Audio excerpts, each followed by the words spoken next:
Helldivers 2 is a game that I've found very entertaining over the last few months. You know, I've played it a lot. I think I've got probably something like around 60 hours in the game. And what's really great about it is it's just a fun game to play with your friends and just mess around as you saw in the first video that we made on this game. This is not very live. Why are you So this will be my second video on it, and you know, not for the best reasons. As most of you probably know, the Helldivers IP and Arrowhead Studios is owned by Sony or PlayStation. And that means they can kind of do what they want with the game, they can do what they want with the company, because they're now kind of a subsidiary of PlayStation. Most PlayStation and Sony games will have this feature where you can link your PlayStation account or PlayStation Network account if you want, if you're playing on PC, but you don't actually have to. You know, and that's in the FAQ, or that was in the FAQ, ladies and gentlemen, that you didn't have to link your PSN account. You could play without a PSN account if you wanted to. Helldivers 2 kind of had it released. It had this little kind of bit of text on the bottom right hand side, and it kind of said that you would need a PlayStation Network account to play, but there were so many people without a PlayStation Network account that were playing this game on Steam rent-free, I guess rent-free, PlayStation Network free. And it kind of just seemed that they didn't really need the account. But it came out a few days ago that this was just a grace period because the servers were really bad at launch. And they kind of made this statement on the Helldivers 2 Steam page, and they said quite a bit, so I'll just kind of sum up. They basically said, hey guys, but also, fuck you. Soon, everyone is going to have to link their PlayStation Network account to play this game on May 6th. But what's this? It's not available in your country?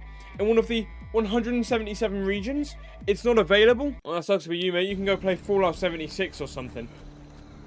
It just works. This caused a review bomb which can only be described as Hiroshima. If you look on there, it was overwhelmingly negative. It's now mostly negative. You'll see why later on. But the main reviews on the game right now says mixed. And it's just kind of like, it's not going to get much better than that, I don't think. And I can see why. Like, why would you need PlayStation Network? I guess protection, but then in every other game, you don't really need this. And even after they put this statement out, they updated their FAQ to say that you needed to have a PlayStation Network linked with your game. And if you go to the FAQ on PlayStation's own website, they would say signing into PSN is optional when playing a PlayStation game on PC. They have since changed this FAQ when they made this update today. And that's why people are not happy. Here's another page where it says, do I need a PSN account to play PlayStation games on PC? No, you do not, currently. Now, they have changed this policy, and they're now saying you got to do it with certain games, including Helldivers 2, which has millions and millions of players. And that is, like, obviously that's not illegal. They can do that, but that's, like, quite scummy of them to do something like that, for Sony to do something like that. The CEO of Arrowhead and the lead developer for Helldivers 2 has kind of come out and said that it wasn't his decision, and it was quite literally Sony's decision and PlayStation's decision. He has no part to play in it because he's just kind of the developer of the game. He isn't the one that really owns the game. It's kind of Sony overall that owns the game, and so he doesn't really have a say in what happens, and he's not very happy that this has happened either because he knows how much it will affect the player base and people playing the game. I thought I'd also say that he did tweet out saying that he did think he had a part to play, and he had a part to blame because he knew that doing this and having to disable PS Plus until later on was a bad idea. He knew that they were going to have to do that because of the servers, but he also knew that doing this would be a bad idea. And from the release of the game, he has said that he's kind of known that it will be mandatory later on to connect your PlayStation Network account, even though he doesn't want that. That is something that is just going to have to happen, you know. It's really misleading what they did, because obviously not everyone would check that right-hand column where the text was written that you needed PlayStation Network to play. Not everyone's going to read that, so people will just go into the game, and it's shady doing something like that.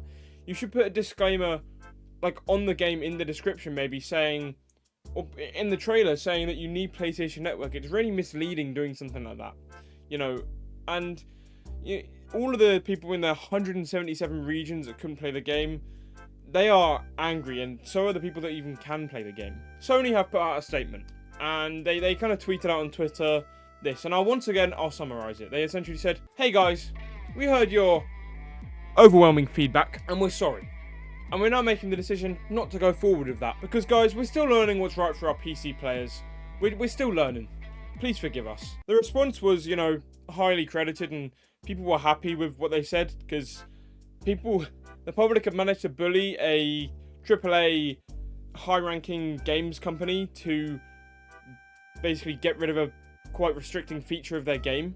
And that's just amusing to me that the public managed to bully a games company into doing that. But I think if Sony actually did go through with this, then it would have been an absolute dumpster fire, and they would lose so much credibility, because Helldivers 2 is a game, it's a game for everyone. You can just play with your friends, it's just a fun time to mess around. I spoke about that in the past video. But honestly, it's just a huge relief, them just scrapping that idea and going with this instead. And actually, Steam, before they cancelled this idea, before PlayStation cancelled this idea, they issued refunds to basically anyone that wanted one, regardless of how long they'd spent playing the game, regardless of how long they'd owned the game. They would just issue anyone refunds who, you know, wanted one, which is very, very nice on their half. And as well, the reviews on Steam have now gone up to mostly negative. Still not great, but I'm sure it'll be fine by the end of the month. Like, people will probably forgive them. Maybe not forgive them because it's quite bad what they've done, but they'll kind of change it and go back up to maybe very positive or overwhelmingly positive, which is what it used to be on. But anyway, guys, that is all I have to say for today. If you did enjoy the video, then why not consider subscribing and liking the video? I mean, it's totally free, so, you know, you might as well. I try to upload as much as I can on this channel, maybe twice a week. I know I haven't been uploading as much recently. There's not been much to report on. I've just had exams and stuff like that. But, I mean, yeah. Thank you very much for watching once again, guys, and I'll see you in the next one.